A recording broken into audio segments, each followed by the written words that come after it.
Yeah, there's just a lot of people, sitting behind a keyboard writing about the toads who've never seen one in their entire life, and then they're just repeating something else that someone says, right? And then this is just how the lies become the truth. So we care about the toads and want to understand them so we can help them.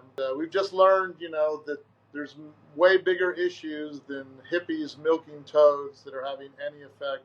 That's not having an effect on their ecosystem or their lives. It's things like all the water taken out of the Colorado River. It doesn't always flow into Mexico, so the river that the toads are named after in Mexico doesn't always have water, and if there's no water, there's no toads. Then you've got climate change, right, where the amount of rainfall and the variability and all that are affecting the toads. And but the biggest thing is probably called habitat, whatever you want to call it, destruction, reconfiguration, where we've been in a place where like two towns, okay, one tons of toads around like a park, right, where it's totally built into the natural environment.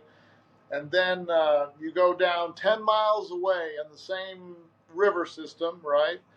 And there's no toads because they built an entire new development. It's all this super thick gravel that they put down on top of the Sonoran Desert sand. And the toads use the burrows of the kangaroo rat and all the other animals do to like live underground when it's hot outside.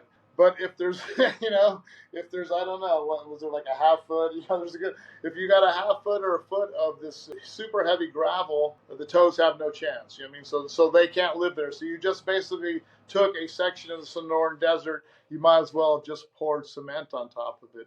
So outside of the big cities, there's tons of toads out there. In the big cities, it gets questionable with, construction and all things like that. But it's things more like pesticide and fertilizer runoff that are big issues.